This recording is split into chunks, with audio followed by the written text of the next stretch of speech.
What really happened with your host, Mike Rivero. You're listening to the Republic Broadcasting Network, where you'll find out what the Fukushima's going on. And aloha, America. Welcome back to our show, hour number 2. And we're talking about this story where it turns out Jared Kushner has strong business ties with one of Israel's richest families.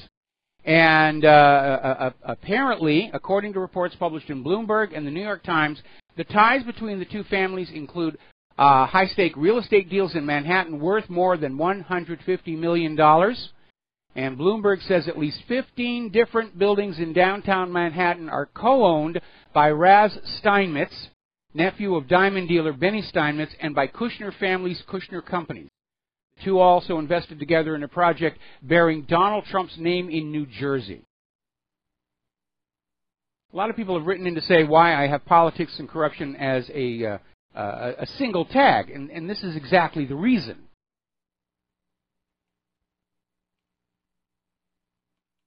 Now then, Chelsea Clinton just got another award for doing absolutely nothing. They're trying to create a legend of Chelsea the humanitarian and all the rest of it. And of course, she got her Varieties Achievement Award, and now she just got another one, the annual City Harvest Award for Commitment in Fighting Hunger in New York City.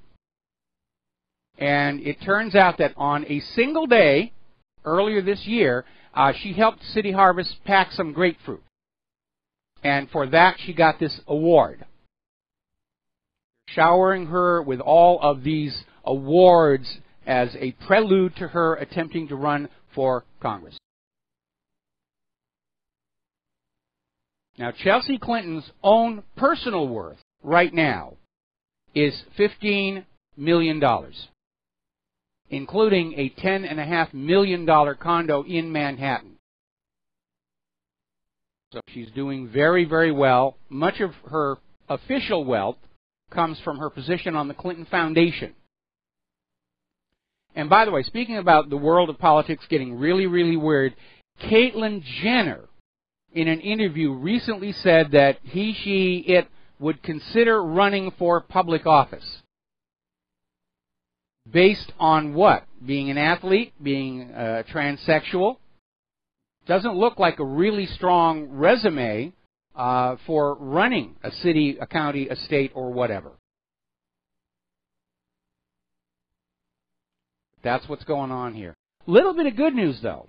Platte River Networks is being referred for prosecution. Now, Platte River Networks was the company that took over management of Hillary Clinton's private email server after it was moved out of the Clintons' own home. And apparently, because they withheld materials from the committee that was investigating the email server, they basically interfered with the investigation. They obstructed justice. And so now they're looking at prosecution. That would be good. Everybody is still screaming about the Russians hacked the election, the Russians hacked the DNC emails, blah, blah, blah, blah, blah. And here's the point.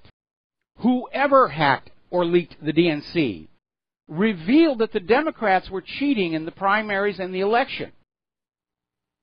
So why aren't the Democrats being investigated? Why isn't that corruption being looked at? They just want to go after who leaked the information out. And that has become almost a hallmark of the American society. People do bad things. The only crime is making it public. Whether it's cheating on the election, Wall Street fraud, child molestation. These people want to go on doing what it is they're doing. They just get very angry when somebody dares to say, hey, I think what you're doing is wrong.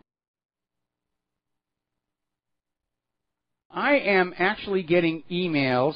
Apparently the RBN Shoutcast has gone dead.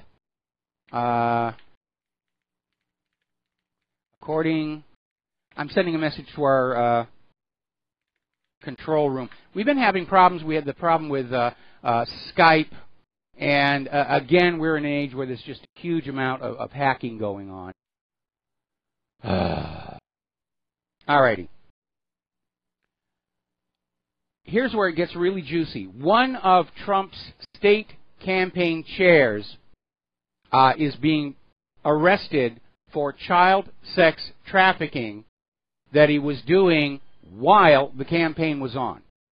You want to talk about reckless behavior. Judge Tim Nolan's down there in Kentucky, and he was in charge of Trump's state campaign. And he's not only a judge, he's involved with a daycare center, but apparently had taken control of an underage minor, plied them with alcohol, and then rented them out for sexual purposes multiple times. Nasty, nasty stuff. Now then, recent Gallup poll is showing that most Americans think the news is biased and inaccurate, and this refers to the corporate media. 62% of Americans believe the media favors the Democratic Party over the GOP, and 55% of Americans believe that our news organizations are often inaccurate, which is putting it politely. But the numbers are very telling. The corporate media is losing the war for the minds of America.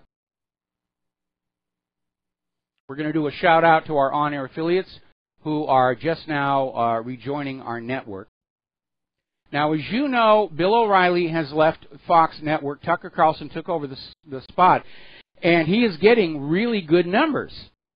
His numbers from just the new time slot, just short of matching O'Reilly's final numbers prior to his departure. And prior history is going to show they're probably going to go on up as he builds his audience. So good for Tucker Carlson. Now, yesterday we were talking about how ESPN is having to lay off people, including some of their on-air talent. They're not doing very well. And I speculated that it may be because people just aren't getting into the sports as much as they used to. And as it turns out, there was something else. And I'm going to preface this by saying I personally don't watch ESPN. So I was unaware of this. But apparently ESPN was starting to introduce non-sports programming, which basically were detours into liberal political proselytization. And apparently the ESPN viewing public found that very distasteful. Let's talk a little bit about the economy. U.S. consumers are tapped out. Credit card defaults surged to a 4-year high, and it is getting worse. 2 weeks ago, J.P. Morgan launched their first quarter earnings season. They apparently had they had almost $1 billion in charge-offs, which means there's $1 billion in credit card debt they know they're not going to be able to collect, and they just wrote it off, the highest in 4 years.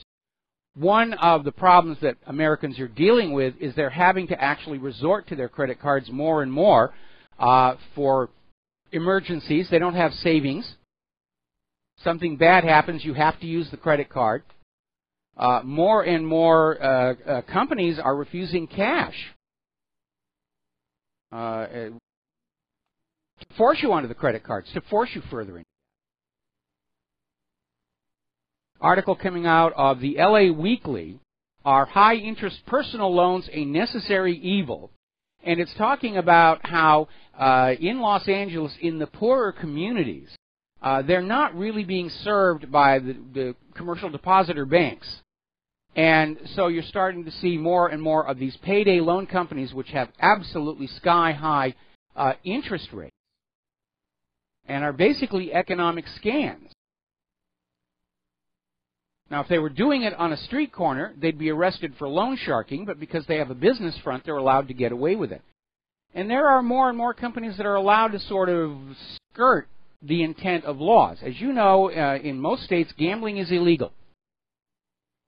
But you've probably seen these TV commercials for these online bidding sites where if you win the bid, you can get a very nice product for 10 or 20 bucks. And it sounds too good to be true, and it is, because what happens is you have to pay for every bid you put in. And that's how these operations make their money. It is, in fact, gambling, but the payoff is not in money, but in a product. and that allows them to evade the gambling laws. I was watching on American Pickers. I love the show. And they had this recent episode where they showed this little machine that had sat in a bar where you could put in a nickel and it may or may not give you a cigar. And it was not considered gambling because there was no monetary payout. You just occasionally would get a cigar. And these bidding sites are basically the updated version of the same thing. Now then, over in Silicon Valley, there's been a lot of reckless investment going on there. And there was a company called Klinkle that was going to produce an app on your phone that would manage all of your payments.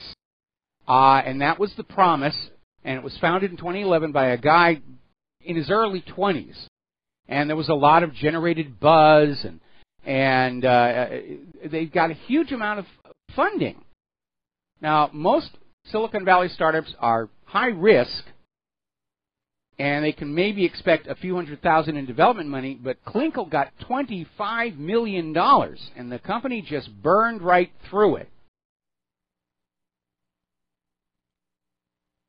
And at the end of it all, Klinkle never actually built the product. And this is becoming a more and more recurring story in Silicon Valley.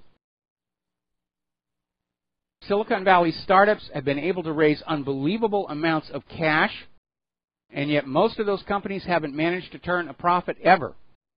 Some of them are even saying in their prospectus, we're not sure that we will ever be into profits. Please invest in us anyway. And there's always people out there willing to do that.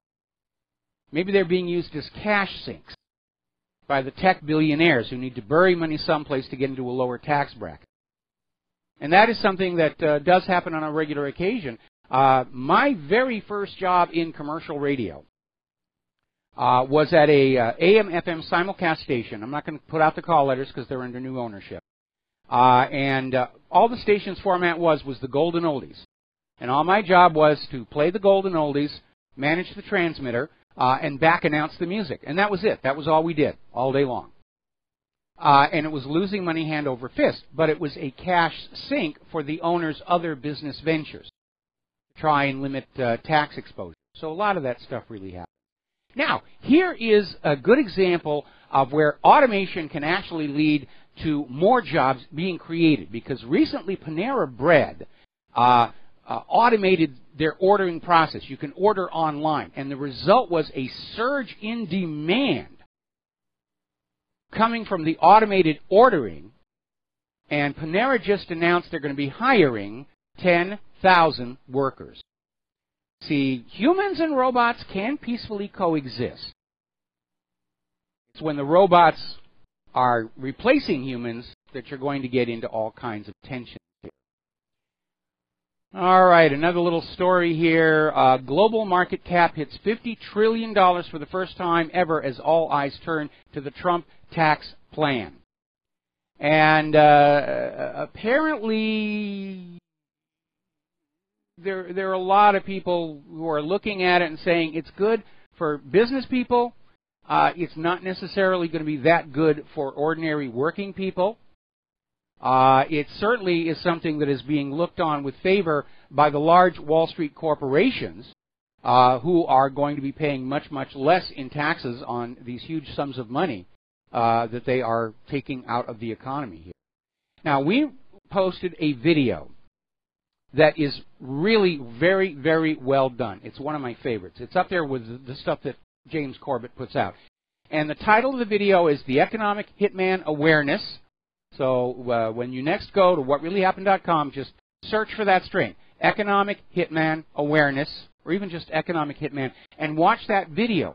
And it shows you very clearly the real dynamic behind how the U.S. and corporations go into a country, plunder it of its natural resources, crush the general population into poverty, and deal with any resistance. And it's a pattern we have seen repeated time and time and time and time again. Now, earlier in the week, there was buzz that Donald Trump was going to cancel NAFTA, the North American Free Trade Agreement, which a lot of people have said was, again, benefits a few at the expense of the many. And Trump apparently had his leash yanked because now Trump is saying they're not going to withdraw from the North American Free Trade Agreement. And Trump is now saying that there may be a renegotiation, a slight change, but we're not getting rid of it. We're hearing the same thing about Obamacare. They're not really going to repeal it. They're just coming up with a replacement, slightly modified plan. And we are hearing, this is courtesy of this article from Riv.com, that the Trump administration and Congress are starting to reach deals on the sticking points on Obamacare. And basically they're continuing the Obamacare subsidies. And apparently this was another bargaining chip for the emergency spending bill, which supposedly will be voted through tomorrow because at midnight tomorrow night, the U.S. government officially runs out of money. Okay, go ahead and do this. Over in Great Britain, there's an anti-Brexit champion. Gina Miller, the campaigner behind a successful Supreme Court Brexit challenge, has now raised $385,000 in a bid to unseat Eurosceptic members of Parliament in the June 8th general election. The money is piling on in there. Theresa May was hoping she could solidify the Brexit, and the pro-Europe faction is now seeing it as an opportunity to purge Parliament of anybody who refuses to support the globalist regime. So that's going to be a very interesting election to watch. Meanwhile, the European Union has already started issuing maps of the European Union in which Britain has been left out. So at least some people in the EU are seeing this as being a done deal.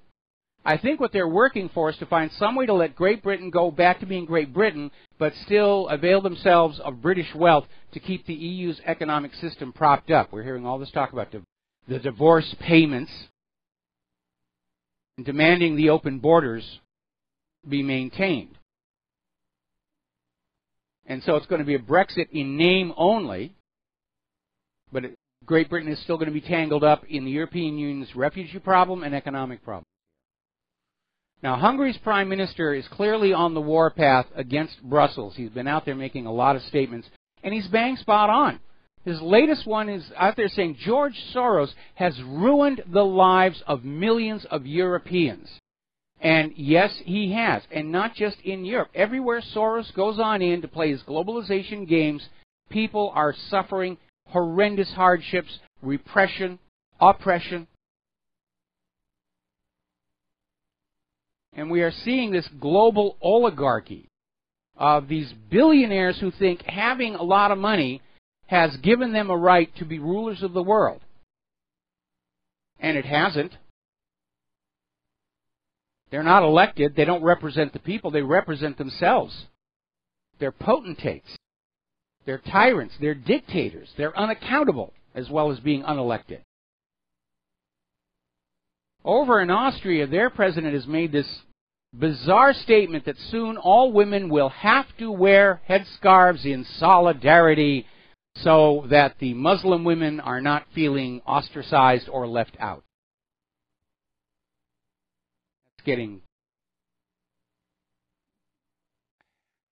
It's insane. The world has gone insane. It really has gone insane.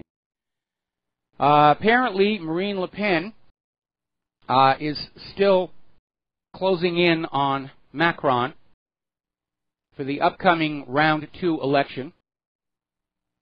And huge amounts of money are pouring into Macron's campaign from the establishment, from the globalists. And I'm predicting right now there will be massive amounts of election fraud in this election. And they'll blame it on Russia. Russia wanted... Who knows? We'll be right back. And aloha, America. Welcome back to our show here.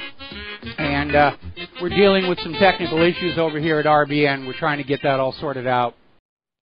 All right. Getting on back to the news. Interestingly enough, the British government has issued a request. Oh, and by the way, we've opened the phone lines again, 800-313-9443. The British government has just asked Facebook to be more vigilant about taking down fake news, because people who use it as a news source might be misled. In other words, Facebook has become the handmaiden of the official propaganda, and the British government is concerned about the unofficial story getting on out. And let's see. Yeah, there's the... Okay. Alrighty. Yeah, I'm sorry to be hemming and hawing, but I'm looking at all this email coming on in talking about trouble reaching RBN. So RBN is aware of the problem here. So the British government is asking Facebook effectively to help influence the election by filtering what the British people are allowed to read. Now, getting back on over to Los Angeles, there's been a new poll out where Los Angeles residents have a growing fear that there will be more major riots. And there have been a lot of riots and protests, but people are concerned about a repeat or even something worse than the 1992 Los Angeles riots, which raged for days, caused over $1 billion in damages, and had to be stopped by the military. And both Claire and I were living in Los Angeles when that was happening. It was a very, very scary time. But there's a lot of unrest in the streets of America for a wide variety of reasons. I was having an email debate with somebody about that United Airlines dragging that Chinese doctor off the plane, and they would say, well, you know, it was United Express. It was actually run by Republic and all the rest of it. And my response to that was, I think the reason people responded to this story the way they did, the reason it went viral, was not because of the actual incident itself so much as a general rage growing among the American traveler at how they're being treated while they travel, by TSA, by the airlines themselves, by the cabin staff, because certainly courtesy and politeness and concern about the comfort of the traveling public are gone. They're all acting like you should be grateful you're being allowed on their plane in the first place.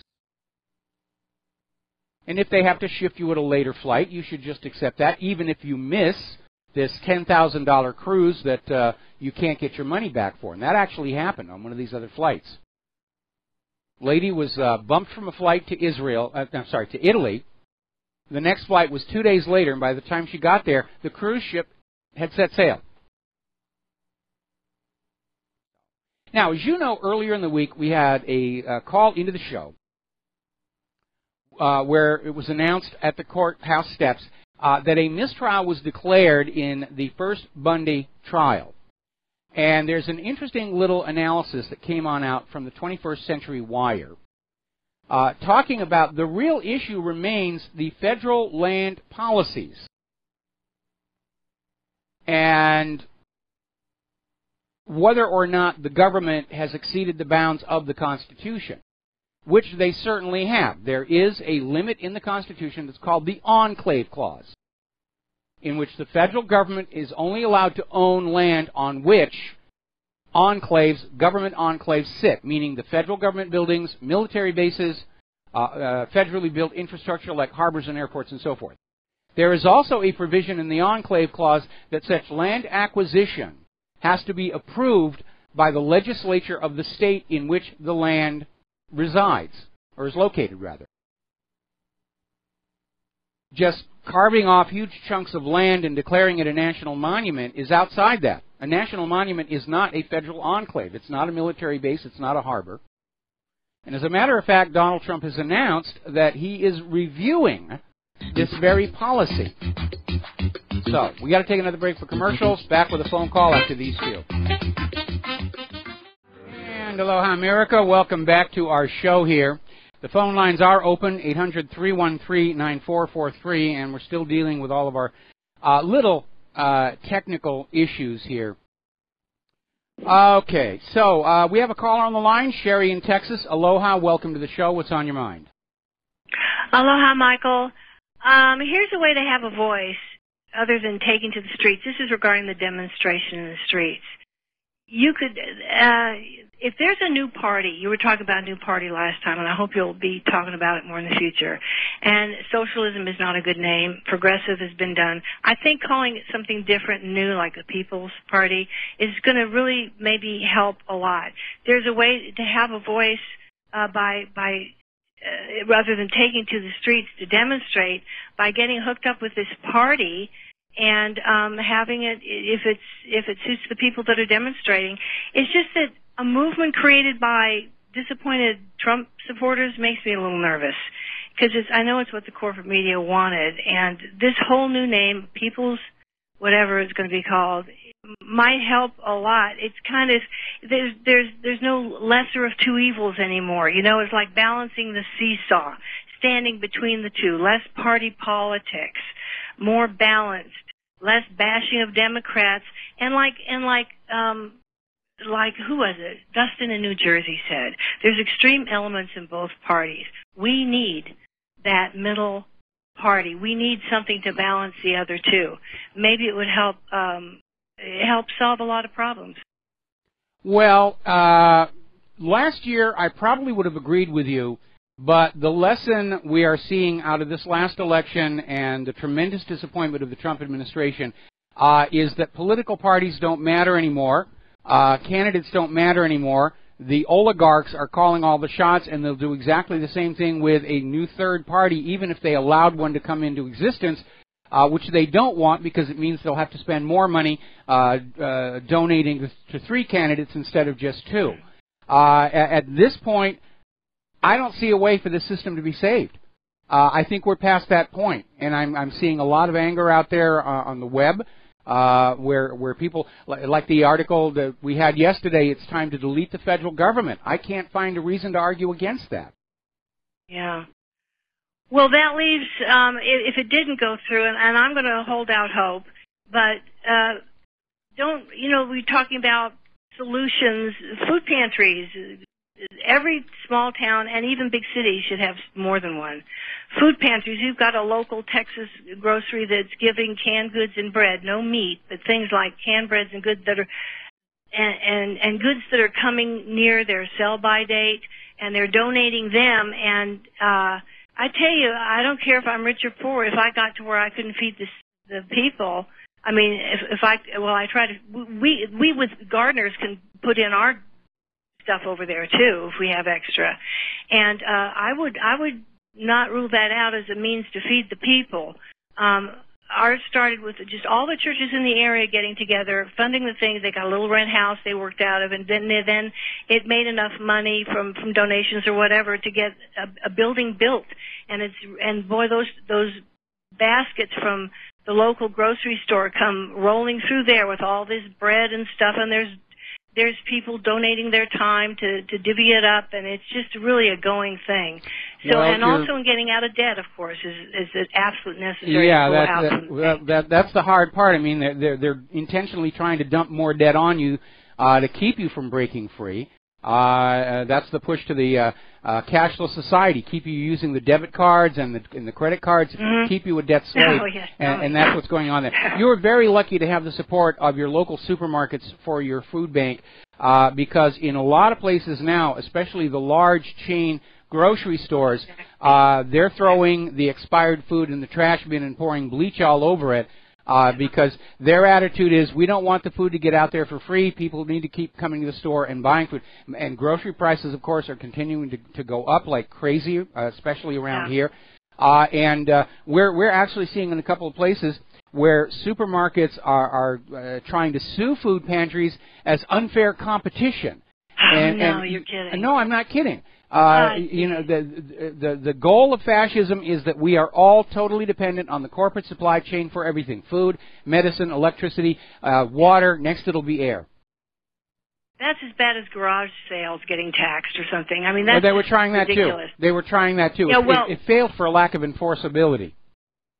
Good. Well, I've noticed at the cash registers of the big box grocery stores, they have little credit card things you can apply for, and as the prices go up, they're going to hope to divvy those out.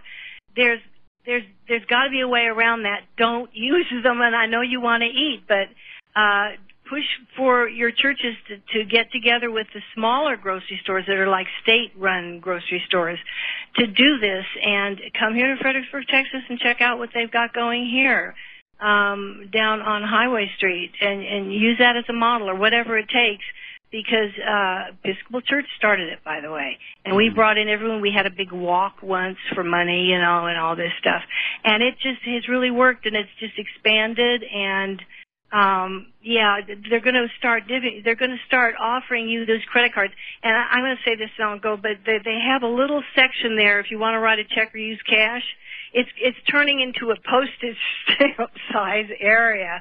They have all these machines around you now. If they're making it as hard as possible for you to use your cash.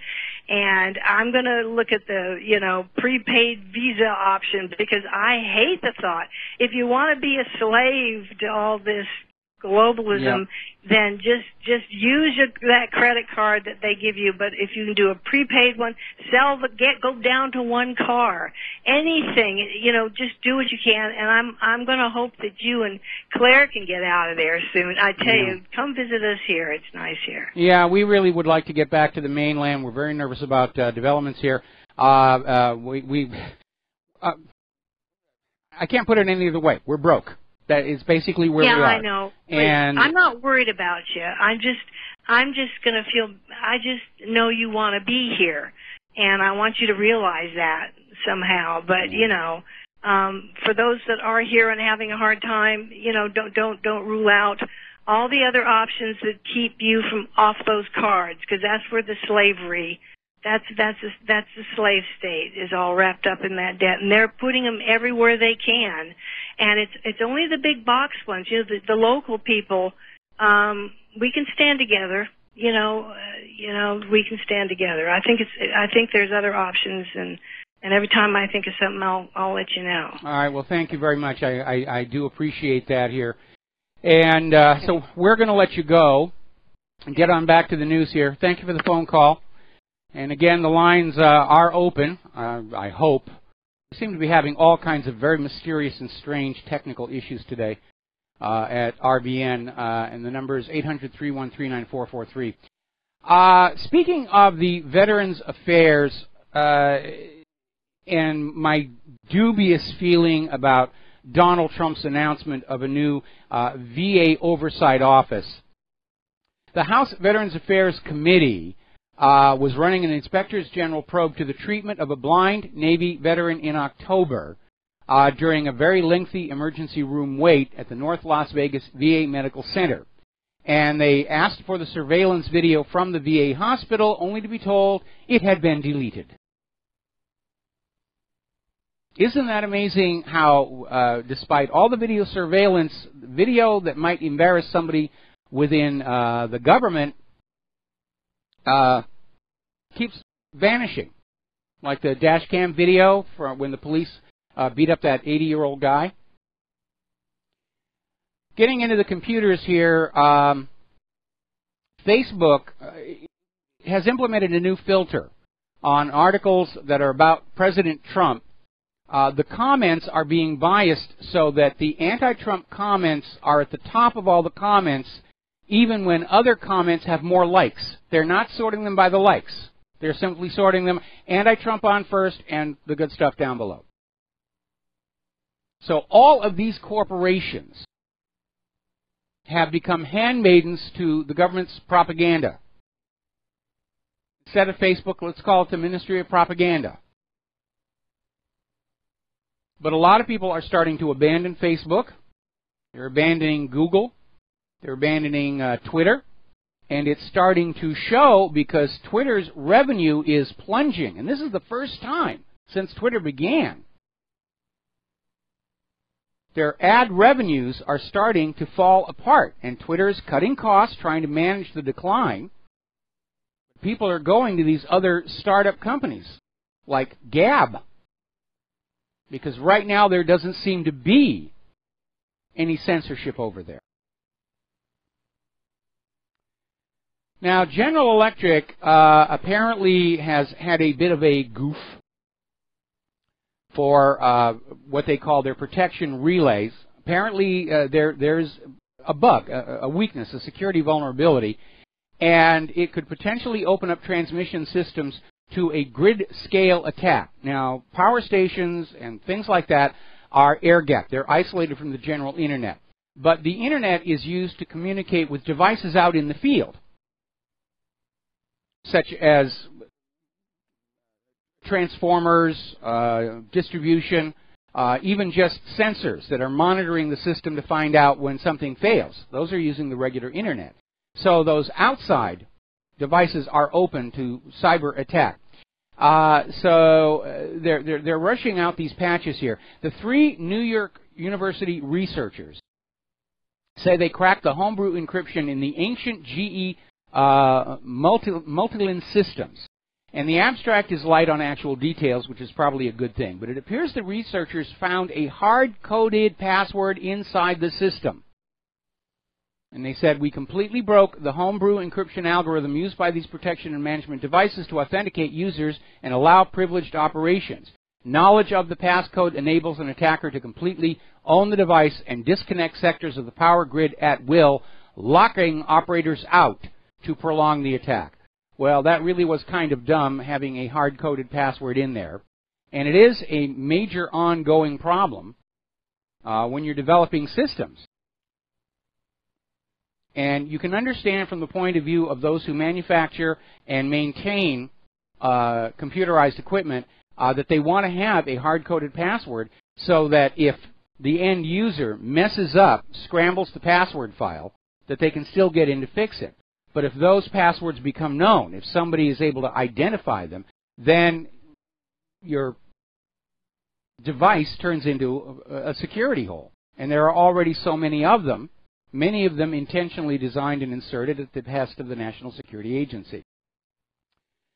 Now, over in India, they have ordered Internet service providers in Kashmir to immediately block Facebook, Twitter, and 20 other social media sites and online applications for 1 month after several videos and photos depicting alleged abuses of Kashmirs by Indian security forces sparked outrage.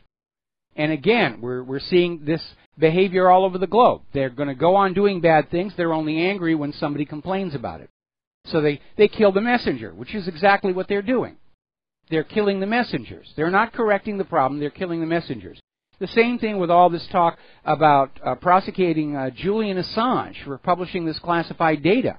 Assange himself did not steal that classified data. Technically, the ones who leaked it and gave it to him are the ones who actually broke the law. Assange, as a distributor, if you will, is protected by the First Amendment. All right, we're going to take a phone call here. Mark in North Carolina. Aloha. Welcome to the show. What's on your mind? Hey, Mike, I just heard that last caller, Sherry. Yes. And I've been thinking about this before anyway. I'm beginning to believe that pure capitalism, or what I call predatory capitalism, is just as bad as pure socialism, which is really communism. Neither one is doing it any good, and it's both really comes to a dictatorship. Even like when you're talking about some of these tech companies like Facebook, Google, Twitter, these are like the robber barons of today. I mean, they're much too powerful. They're trying to quell free speech, and I do think it's time people wised up and started to realize that socialism, the term socialism, I'm not talking about pure socialism, but maybe the type that Bernie Sanders or maybe Tulsi Gabbard want, not all that bad. Especially if we start forcing these German antitrust laws and making it clear to these corporations who's really in charge, that we the people are in charge. And this government has to make it understood that they're supposed to be for the people of this country, not for these fat cats that have all kinds of special interests involved. What do you think about that? Well, you're absolutely right. The reason we're in the mess that we're in is because corporations are allowed to become monopolies. And there used to be laws in the United States to prevent that because it was understood when one single corporation monopolized a particular area of endeavor, costs would go up, quality would go down, and the management of the corporation would tend to become rather abusive of their power and privilege. It's like the laws we used to have that limited how much media any one entity could own to preserve a diversity of opinion. And all those laws have been rescinded, and now we have this rise of the corporate oligarchy, which basically feels like they can do whatever they want to do. And we see that in the way that Google and Facebook are censoring online discussion. We see it in the way that airlines are maltreating their passengers, their paying customers. There's actually this attitude coming out that ordinary people are not to be respected. Just get their money and, give them enough to keep them from complaining too much, and that's business as usual. Well, Mike, as far as I know, things like the Sherman antitrust laws are still on the books. They're just not being enforced. Now, I know Glass-Steagall was taken away back in the 1990s, which is a shame, and it probably caused the whole 2008 fiasco. But as far as I know, antitrust laws are still on the books, so they're not being enforced. They're just being ignored. Yeah, I was doing a quick little search here, and the Sherman Antitrust Act was passed in 1890. It is still in effect, but over at the Mises Institute, I'm seeing an article where they're arguing for a repeal. That all of the antitrust laws ought to be repealed. Well, they're being ignored, and we can see the results. A repeal is only going to make it worse. That's what I disagree with. And you're absolutely right. The question is, who's running the country, the corporations or the people? Right now, sadly, it's the corporations. Mark, I'm going to hold. That's right. I'm going to hold you over. Don't hang up. I'll come right back to you. And aloha, America. Welcome back to our show, and we're talking with Mark in North Carolina. We're talking about socialism versus capitalism versus fascism. And I know a lot of people talk about socialism a lot, but the reality is we're living in a fascist economic dictatorship. Mark? Yeah, what I was going to say... Oh, I'm sorry. I'm ready. I'm still here. Okay, go ahead. One of the things I disagree with Ron Paul, and I love Ron Paul. I mean, I think the man is great. For the most part, he's right on, especially when it comes to foreign policy and all that, and war and peace. But one thing I disagree with him on is what you just said, like the ban on these economic policies. You cannot just let corporations or business do whatever they want, because they will exploit. Greed unfortunately, greed is a part of human nature. And by the way, it works that way with communism too. People think pure socialism will work. It won't, because a lot of these so-called leaders of the communist movement themselves are greedy and like power, and they'll take advantage. Yeah, I mean, the former Soviet Union made a mockery of Marxism by creating the most powerful ruling class in history to supposedly support the classless society. Yeah, that's true. That's true. Now, I have a cousin of mine who's actually an actual communist. He's on Facebook. As a matter of fact, kind of like he got off my news feed because he didn't like some of the, stuff I was saying about his beliefs. But one thing he did say, and kind of like goes with what you just said, it's like he said Trotsky, for instance, was a true communist, but that Stalin was not. That Stalinism is not really communism, and Trotsky was what communism was supposed to be about. I don't know if that's really true or not. From what I understand, Trotsky himself was a kind of a globalist, and a lot of these neocons today are former Trotskyites themselves. But this is what he claims. I don't know what you think about that, or what Karl Marx is. He also said Marx and Engels originally did not believe in the Soviet style of communism. But I guess you probably know more about that than I do. Well, the system will take you in and it will corrupt you. Alan Greenspan, before he became chairman of the Federal Reserve, he was a proponent of sound money and a return to the gold standard, and as soon as he got that job at the Federal Reserve, he was all in favor of printing presses and computers and fairy tale money.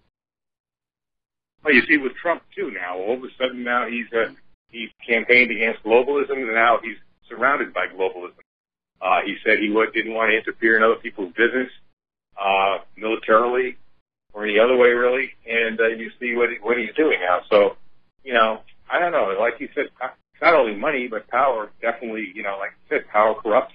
Absolute power absolutely corrupts. And that seems to be part of human nature. But it's up to, I think it's up to we the people to put an end to this, to stop. Even if we have to start overthrowing these people, even if it comes to some kind of a civil war. We can't let it just keep on going on, because it's going to destroy this country. And it's already destroying our country. I mean, certainly the country that I was born into, the country that we all thought we were living in, that country is gone. It has been destroyed. No. And I really don't like okay, we're going to have to take a break for station identification. We'll be right back.